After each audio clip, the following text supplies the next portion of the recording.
सच के साथ। नमस्कार, सिटी वार्ता लाइव में आप सभी का स्वागत है। मैं हूं अमित मिश्रा। आइए देखते हैं आज के हेडलाइंस। एटीएम कार्ड बदलकर एटीएम मशीन से धोखाधड़ी करने वाले गिरोह के 5 ठग गिरफ्तार। विभिन्न बैंकों के 66 एटीएम कार्ड बरामद। काशी पहुंचे अंतर्राष्ट्रीय हिंदू परिषद के संस्थापक अध्यक्ष डॉक्टर प्रवीण तोगड़िया। कहा 22 जनवरी को अयोध्या में आयोजित प्राण प्रतिष्ठा में होंगे शामिल। गुरु राम छाटपार के 80वें जन्म दिवस पर राम छाटपार शिल्पन्यास द्वारा रेत पर एक दिवसीय कार्यशाला का आयोजन। और 36वीं वाहिनी पीएसी रामनगर ने धूमधाम के साथ मनाया 52वां संस्थापना दिवस। और अब समाचार विस्तार से। शुक्रवार को गुरु राम छाटपार के 80वें जन्म दिवस के अवसर पर मां गंगा की रेत पर एक दिवसीय रेत से कलाकृति निर्माण की कार्यशाला संपन्न हुई। गुरु राम छाटपार के 80वें जन्म दिवस के अवसर पर 19 जनवरी शुक्रवार को राम छाटपार शिल्पन्यास भारत द्वारा आयोजित मां गंगा की रेत पर एक दिवसीय कार्यशाला का सफल आयोजन संपन्न हुआ। कार्यक्रम प्रातः 10 बजे से सायंकाल 4 बजे तक मां गंगा के तट पर निकले विस्तृत रेत के टापू पर आयोजित हुआ, जिसमें शामिल 400 से 500 प्रतिभागी कलाकारों ने रेत पर रेत द्वारा ही नवीन प्रयोगात्मक एवं स्वतंत्र मूर्ति शिल्प की रचना में सृजनरत रहे, जो अपने आप में रोमांचक एवं चुनौतीपूर्ण था। इस कार्यक्रम में स्थानीय एवं देश के अन्य राज्यों से पधारे कलाकारों की कला दक्षता को सृजित करने एवं प्रदर्शित होने का अद्भुत अवसर देखने को प्राप्त हुआ। विभिन्न वर्गों के कलाकार पूरी तन्मयता से अपनी कलाकृति के प्रति समर्पित रहे। राम छाटपार शिल्पन्यास की स्थापना 1989 में गुरु राम छाटपार आधुनिक मूर्तिशिल्पी की स्मृति में उनके छात्रों और मित्रों के सहयोग से हुआ था। न्यास के प्रथम अध्यक्ष पद्मश्री स्वर्गीय प्रोफेसर शक्खो चौधरी वरिष्ठ मूर्तिकार थे। गुरु राम छाटपार के कला में समर्पण की भावना से प्रेरित होकर यह संस्था आधुनिक एवं समकालीन मूर्तिकला के क्षेत्र के विकास में नवीन प्रयोगों को लेकर समर्पित है। पिछले 35 वर्षों से राष्ट्रीय और अंतर्राष्ट्रीय कार्यक्रमों को आयोजित करते हुए यह संस्था अच्छी खासी ख्याति प्राप्त कर रही है।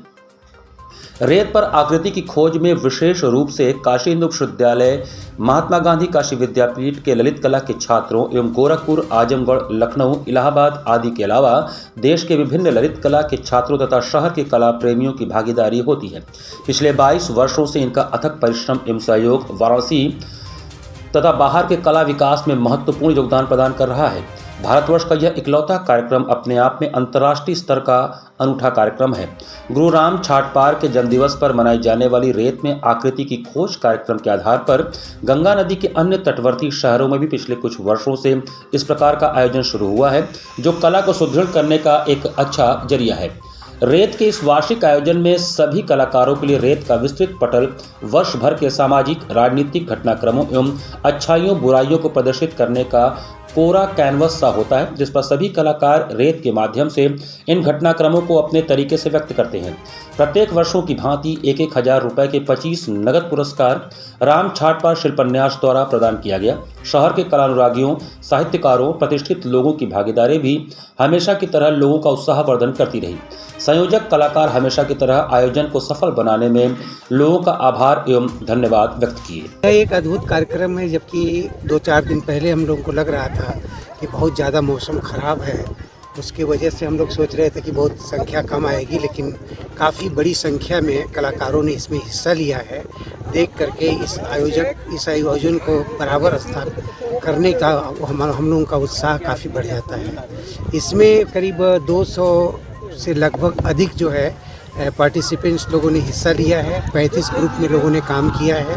25 लोगों को नगद पुरस्कार हम लोग यहाँ पर प्रदान करेंगे, जो कि एक बहुत ही अनूठा है। इस बार का विषय जो है, राम जन्मभूमि पर जो भगवान रामचंद्र जी का मंदिर बन रहा है, उसके साथ साथ पर्यावरण से संबंधित और भी जो हमारे देश की और विदेश की जो घटनाएं घट रही हैं, उस पर आधारित जो है तमाम सारे मूर्ति शिल्पों का लगभग बड़े बड़े आकारों में सृजन किया गया है। उत्साह के लिए, जैसे राम मंदिर अयोध्या में बनाया जा रहा है, तो लोगों को जागरूक करने के लिए उत्साह जगाया जा रहा है कि हाँ, अयोध्या जाएं और राम मंदिर को देखें। छोटी छोटी कलाकृतियों से हम लोग ये दर्शाना चाह रहे हैं कि जैसे कि शिव धनुष था, तो बहुत बड़े बड़े राजा आए थे तोड़ने के लिए शिव धनुष, लेकिन राम जी ने शिव धनुष को तोड़ के सीता मैया से विवाह किया था। और ये चीज़ मेंशन है वो रामचरितमानस में, जो कि तुलसीदास जी ने यहीं पे तुलसी घाट पे लिखा था। तो यही सब हम लोग बना रहे हैं। कुछ लोग राम मंदिर बना रहे हैं, तो कुछ लोग जो भी मतलब राम जी से रिलेटेड है वो सब बना रहे हैं। शिव और राम को लेके बहुत ज़्यादा प्रचलित है। तो सिर्फ शिव को हमने हाफ फेस में शिव को दिखाया है और हाफ फेस में राम को। उनसे रिलेटेड उनके जो मंदिर बने हैं, जैसे सर विश्वनाथ कॉरिडोर का भी इनॉग्रेशन हुआ है, फिर नमो घाट का भी इनॉग्रेशन मतलब हुआ है, और फिर राम का इस टाइम प्रचलन में है अयोध्या का राम मंदिर। 36वीं वाहिनी पीएसी रामनगर का 52वां संस्थापना दिवस शुक्रवार को हर्षोल्लास के साथ मनाया गया। शुक्रवार को 36वीं वाहिनी पीएसी रामनगर वाराणसी का 52वां स्थापना दिवस काफी भव्य हर्षोल्लास व धूमधाम के साथ मनाया गया। इस अवसर पर शुक्रवार को राजेश कुमार सहायक सेनानायक के द्वारा वाहिनी शस्त्रागार पर पूरे विधि विधान के साथ शस्त्र पूजा एवं हवन किया गया तथा पीएसी परिवार को हार्दिक शुभकामनाएं दी गई। पूजा के बाद प्रसाद वितरण किया गया। बताया गया कि सेनानायक महोदय का अयोध्या राम जन्मभूमि में सुरक्षा ड्यूटी लग जाने के कारण इस बार वाहिनी संस्थापना दिवस पर लगने वाले मेले का कार्यक्रम आगे बढ़ा दी है। वाहिनी आगमन पर मेले के कार्यक्रम को पूरी भव्यता के साथ संपन्न कराया जाएगा। इस अवसर पर कैलाशनाथ यादव, शिविरपाल, भगवान सिंह यादव, सूबेदार मेजर सहित वाहिनी के समस्त अधिकारी और कर्मचारीगण उपस्थित थे। वाहिनी के स्थापना दिवस पर परंपरागत रूप से हर वर्ष जो 19 तारीख को यहाँ पूजा की जाती है जनवरी में, जो वाहिनी का स्थापना दिवस के रूप में किया जाता है। ये भव्य रूप में मनाया जाता था, लेकिन वीआईपी ड्यूटी होने की वजह से कमांडर सर बाहर हैं, जिसको हम लोग बाद में भव्य रूप से मनाएंगे। लेकिन जो परंपरा है, परंपरागत रूप से यहाँ क्वार्टर गार्ड पर पूजा की जाती है, उसी के उपलक्ष्य में ये पूजा आयोजित की गई थी। अंतर्राष्ट्रीय हिंदू परिषद के संस्थापक अध्यक्ष प्रवीण तोगड़िया ने कहा कि 22 जनवरी को अयोध्या में श्री रामलला के प्राण प्रतिष्ठा के अवसर पर अयोध्या पहुंचकर इस महा महोत्सव में भागीदारी करेंगे। श्री रामलला के प्राण प्रतिष्ठा 22 जनवरी को अयोध्या में किया जाएगा, जिसको लेकर श्री राम जन्मभूमि ट्रस्ट समिति द्वारा तैयारियां पूरी की जा रही हैं। इसको लेकर अंतर्राष्ट्रीय हिंदू परिषद के संस्थापक अध्यक्ष डॉक्टर प्रवीण तोगड़िया ने कहा कि अयोध्या में राम मंदिर 450 सालों, 25 पीढ़ियों एवं 12 जन जागरण यात्रा कारण बनाया जा रहा है। इस दिन अंतर्राष्ट्रीय हिंदू परिषद राष्ट्रीय बजरंग दल द्वारा 8 करोड़ से ज्यादा दीप प्रज्वलन कर मनाएगा। प्रवीण तोगड़िया ने कहा कि उन्हें श्री राम प्राण प्रतिष्ठा में शामिल होने के लिए निमंत्रण मिला है। वो 21 जनवरी को अयोध्या पहुंच जाएंगे, 22 जनवरी को प्राण प्रतिष्ठा में शामिल होंगे। उन्होंने आगे कहा कि लाखों कार सेवकों की त्याग का फल है जो आज अयोध्या में राम मंदिर बन रहा है। 24 जनवरी को अयोध्या में मंदिर के बाहर खड़े होकर मंदिर जाने वाले कार सेवकों को माथे पर तिलक लगाकर दर्शन करने के लिए भेजूंगा। 100 वर्षों के संघर्ष, 25 पीढ़ियों की कुर्बानी और पिछले 40 वर्षों में लाखों गांव, करोड़ों लोगों तक जाने वाला 12 बार हमारे द्वारा जनजागरण से अयोध्या में भव्य राम मंदिर बन रहा है। हमें आनंद है, खुशी है। हम विजय उत्सव पूरे देश में अंतर्राष्ट्रीय हिंदू परिषद, राष्ट्रीय बजरंग दल 8 करोड़ से ज्यादा दीप प्रज्वलित करके मनाएगी। मुझे निमंत्रण मिला है, मैं अयोध्या पहुंच रहा हूँ। गुरु जी जा रहे हैं अयोध्या 21 तारीख शाम को। गुरु जी, कुछ दिन पहले एक मुस्लिम नेता ने कहा है कि 20 से 26 तक मुस्लिम को घरों में रहना चाहिए, इस पर आप क्या कहेंगे? हमेशा के लिए रहे। एसओजी और कैंट पुलिस ने एटीएम कार्ड बदलकर धोखाधड़ी करने वाले 5 ठगों को गिरफ्तार किया। एटीएम कार्ड बदलकर एटीएम मशीन से धोखाधड़ी करने वाले गिरोह के 5 ठगों को एसओजी और कैंट पुलिस ने वरुणापुल से गिरफ्तार किया है। ये ठग यूपी सहित दिल्ली, उत्तराखंड, हरियाणा राज्यों में 4 पहिया वाहन से लोगों को अपना शिकार बनाते थे। पुलिस ने 5 के पास से विभिन्न बैंकों के 66 एटीएम कार्ड और अलग अलग घटना से प्राप्त 11,000 रुपए नगद और घटना में इस्तेमाल 5 मोबाइल फोन और 4 पहिया वाहन बरामद किया है। घटना खुलासा डीसीपी वरुणा जोन अमित कुमार ने पुलिस लाइन में आयोजित प्रेस वार्ता के दौरान किया। डीसीपी वरुणा जोन ने बताया कि गिरफ्तार 5 आरोपी बुलंदशहर जिले के हैं, जिनकी पहचान शाहपुर कला थाना खुर्जा निवासी जोगिंदर सिंह, सलमान खान, विजय कुमार, हर्ष चौहान और आसफपुर नगर थाना खुर्जा निवासी दुष्यंत चौधरी के रूप में हुई है। पुलिस पूछताछ में आरोपियों ने बताया कि 2 लोग एटीएम के बाहर रेकी करते हैं और 2 लोग एटीएम रूम में जाकर कम जानकारी रखने वालों का एटीएम बदलकर उनका पैसा उड़ा देते हैं। पुलिस पूछताछ में आरोपियों ने यह भी बताया कि जब गिरोह एटीएम कार्ड नहीं बदल पाते हैं तो किसी ग्राहक के पहले एटीएम में घुसकर एटीएम कार्ड डालने वाले स्थान पर फेविक्विक लगा देते हैं, जिससे पैसे निकालने के बाद एटीएम कार्ड बाहर नहीं आता। पीछे खड़ा गिरोह का अन्य सदस्य जल्दी पैसे निकालने की बात कहकर ग्राहक को गार्ड बुलाने भेजते हैं और फिर प्रीमियम हाइट ग्लू लगा देते हैं, जिससे फेविक्विक का असर खत्म होते ही एटीएम कार्ड बाहर आ जाता है। ग्राहक का एटीएम बदल देते हैं। पकड़े गए आरोपियों ने बताया कि वह पिछले 3 वर्षों से लगातार एटीएम मशीन से छेड़छाड़ और एटीएम कार्ड बदलकर धोखाधड़ी करते रहे हैं और अपना ऐशो आराम की जिंदगी जीते हैं। 5 व्यक्ति पकड़े गए हैं जिनके पास से कुल 66 ATM बरामद हुए हैं। इनके द्वारा बताया गया कि ये बुलंदशहर के रहने वाले हैं और मारुति सियाज गाड़ी से लेके यहाँ चल रहे थे, जिसमें विभिन्न जिलों में जो है जाके अपराध करते थे और ATM व्यक्ति को बहकाकर उससे ATM स्वैप कर लेते थे, फिर बाद में उसका पैसा निकाल लेते थे। इसमें इनके पास से 66 ATM बरामद हैं, 11,000 रुपये बरामद हैं और इनके सभी के 5-6 मोबाइल फ़ोन भी हैं इनके पास में, वो बरामद है और साथ ही एक मारुति सियाज गाड़ी बरामद है। ये लड़के सभी के सभी बुलंदशहर के रहने वाले हैं। हम उस जिले को भी सूचना भेज रहे हैं और इनसे संबंधित और भी कोई अपराधी अगर है तो उनके बारे में भी हम जानकारी करके आगे उनके खिलाफ भी कार्रवाई करेंगे। अब तक कितने रुपए निकाल लिए? ये इन्होंने बताया कि ये जौनपुर में इन्होंने 10,000 रुपये की किसी के साथ धोखाधड़ी की है और 5 से 10,000 रुपये के आसपास की धोखाधड़ी इन्होंने जो है ये कानपुर में करी है और 3-4 जगह का ये कनेक्ट जो हो रहा है। बाकी जितने भी ATM हैं हम उनके मालिक का बैंक से पता लगाएंगे और उनसे भी संपर्क करने का प्रयास करेंगे। अगर उन्होंने कोई मुकदमा लिखवाया है या उनके साथ कोई अगर घटना घटी है तो वो भी अपना मुकदमा लिखवाएंगे, तो उसमें भी इन अभियुक्तों की रिमांड ली जाएगी।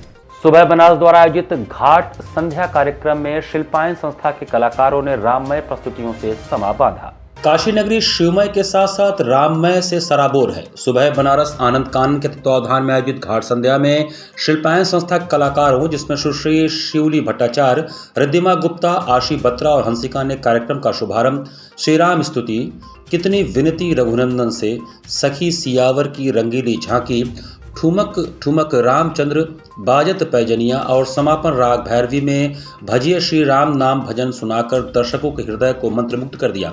संगत कलाकार के रूप में तबले पर श्री कृष्ण कुमार उपाध्याय एवं हारमोनियम पर प्रवीण कुमार सिंह रहे। कलाकारों को प्रमाण पत्र किशोर राय चौधरी ने प्रदान किया। धन्यवाद ज्ञापन श्याम कुमार केशरी ने किया। सीमा केशरी ने कार्यक्रम का सफल संचालन कर महोत्सव की महत्ता से अवगत कराया। इस अवसर पर शिल्पायन संस्था के विद्यार्थियों सहित भारी संख्या में दर्शकगण उपस्थित थे।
यहाँ पर वक्त चला छोटे से ब्रेक का। बने रहिए सिटी वाराणसी लाइव के साथ। वाराणसी लाइव, सच के साथ। क्या कहते हैं आपके सितारे, कैसा जीवन होगा आपका, होगी हर मुश्किल आसान, है हर परेशानी का निदान। आप बने रहिए हमारे साथ और हम बताएंगे आपके भविष्य का हाल। प्रत्येक मंगलवार रात्रि 8:30 बजे से सिर्फ सिटी वाराणसी लाइव पर।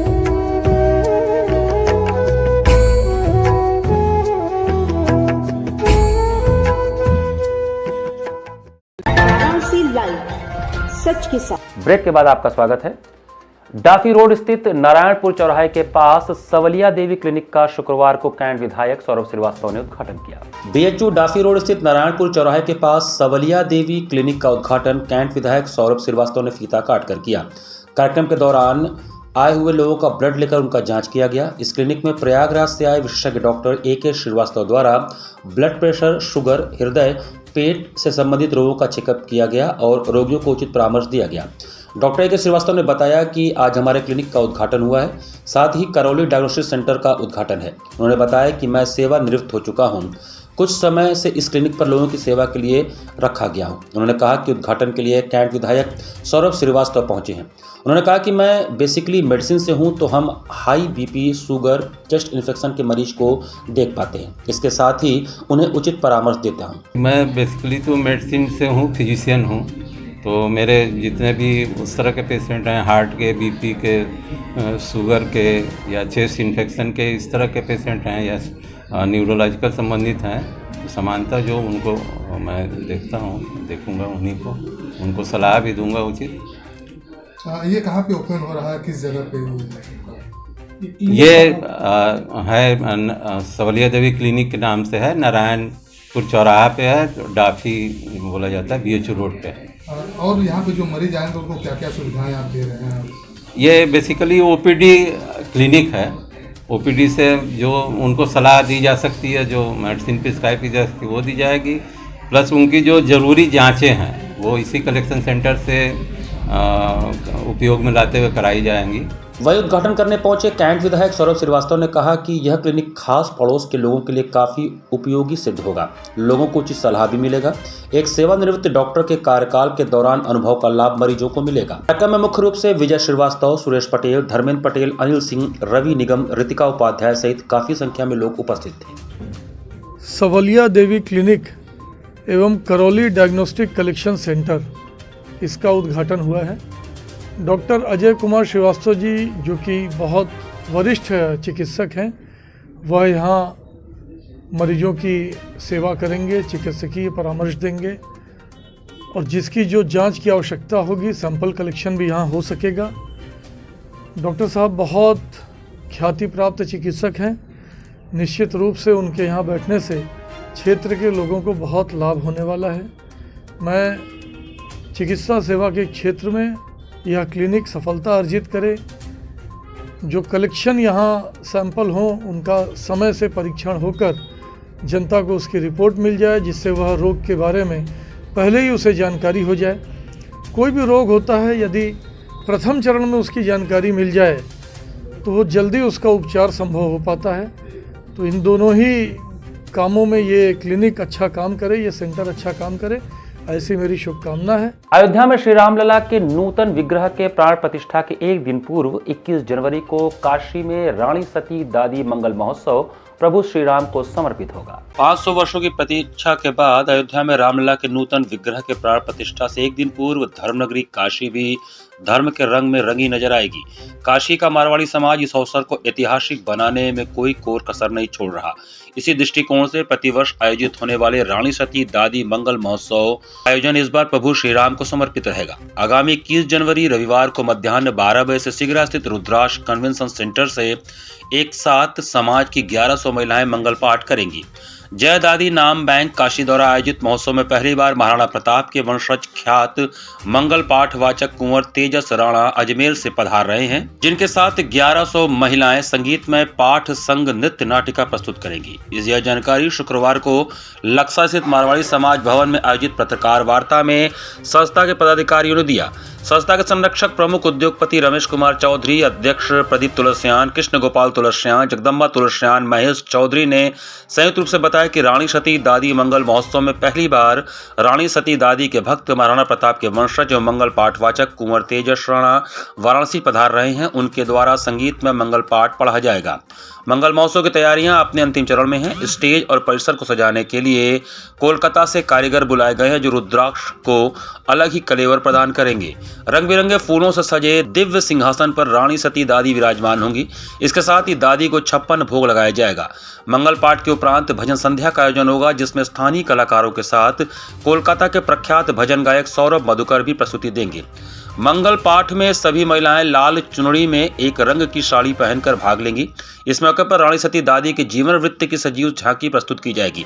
उन्होंने यह भी बताया कि आयोजन को लेकर भक्तों में खासा उत्साह है। सभी अपने रामलला के दिव्य, नव्य और भव्य मंदिर में विराजमान होने के लिए उत्सुक हैं।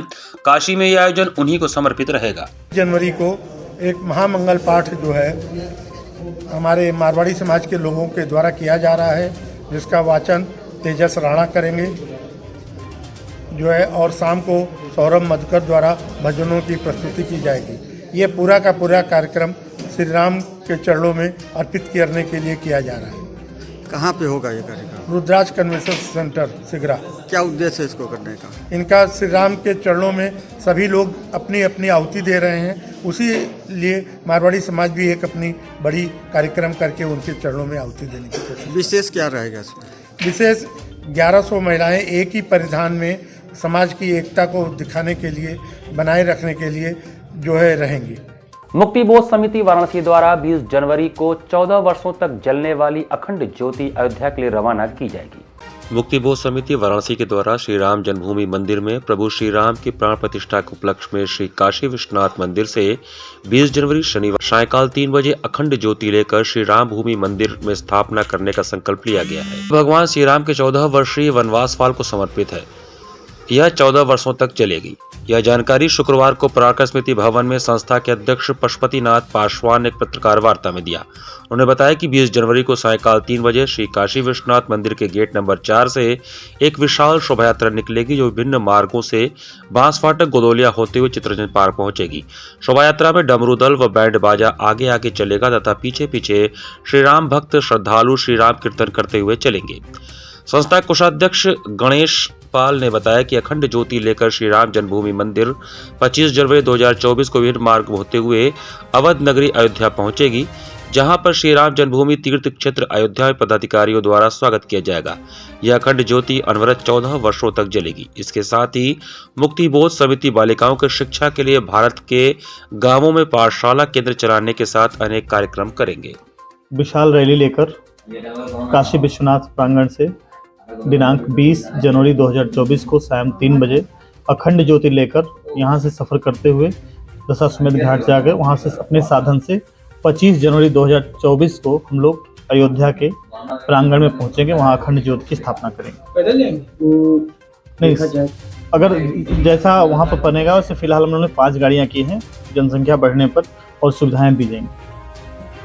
कितने लोग शामिल होंगे, कितने लोग कहाँ? फिलहाल हमारे साथ अभी 50 लोग हैं। आगे संख्या बढ़ने के पर उक्त व्यवस्था की जाएगी। प्रतिदिन 30 से 40 या 45 किलोमीटर की यात्रा पूर्ण होगी। देश का पहला वंदे भारत ट्रेन बनाने वाले सुधांशु मणि का वाराणसी में स्वागत किया गया। देश की पहले वंदे भारत ट्रेन 18 बनाने वाले सुधांशु मणि आज भी उन पलों को याद कर रोमांचित उठते हैं जिस समय वह इंटीग्रल कोच फैक्ट्री बेंगलुरु के महानिदेशक थे। उनका कहना है कि इस प्रोजेक्ट की शुरुआत करना लोहे के चने चबाने जैसा था। वंदे भारत के लिए मेरे अलावा अन्य लोगों ने भी प्रोजेक्ट तैयार किए थे, लेकिन रेलवे बोर्ड और राजनीतिक स्तर पर भी इसका काफ़ी विरोध हुआ। यह कहा जा रहा था कि भारत के पास इसे बनाने की न तकनीक है न कौशल। इस सदी की शुरुआत में डीजल रेल इंजन कारखाना में सेवा दे चुके मणि ने शुक्रवार को यहां बनास क्लब में एक कार्यक्रम के दौरान मीडिया से बातचीत में कहा कि मेरे पास समय कम था। अगले 18 महीने में मैं रिटायर्ड होने वाला था। मेरे जीवन का यह एक महत्वपूर्ण अवसर भी सामने था। मणि ने बताया कि मैं रेलवे बोर्ड के तत्कालीन चेयरमैन A.K. मित्तल के पास गया और ट्रेन बनाने की जिद पर अड़ गया। आखिरकार उन्होंने संस्तुति दे दी। इसके बाद भी कई अड़चनें आईं। हालांकि मैं अपनी टीम के लगभग 500 साथियों के साथ ट्रेन बनाने में जुट गया।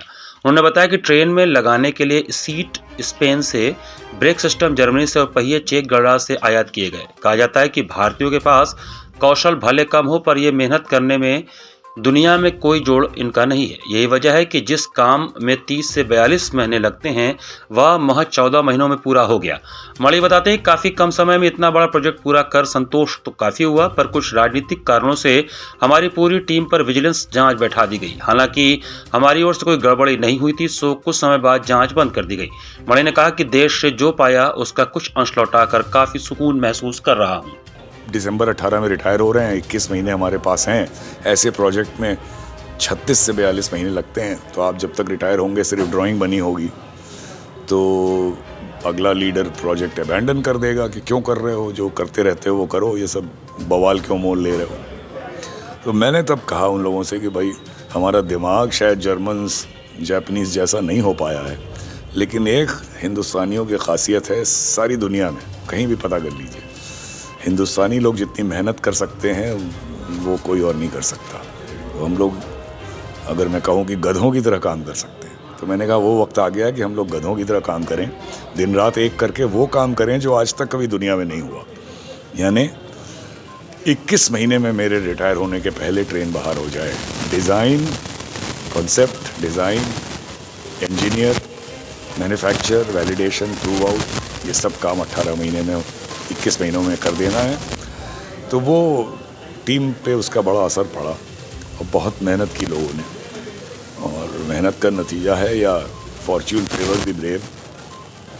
21 नहीं 18 महीनों में ही तैयार हुई, अपना नाम एक बार से फिर ट्रेन ने जीवित किया, ट्रेन 18। तो ये दो बड़े चैलेंज थे और इस तरह से उसको हम लोग ने टैकल किया। टोटल कितने टीम आपकी जो थी उसमें? देखिए, जो की टीम जिसको कहा जाए उसमें अफसर भी थे, सुपरवाइज़र भी थे, एक टेक्नीशियंस भी रहे होंगे।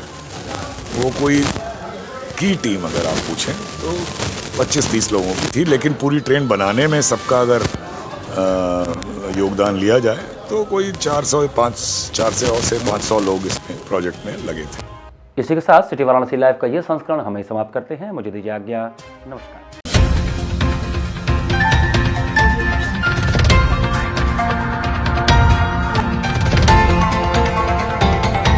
वाराणसी लाइव, सच के साथ।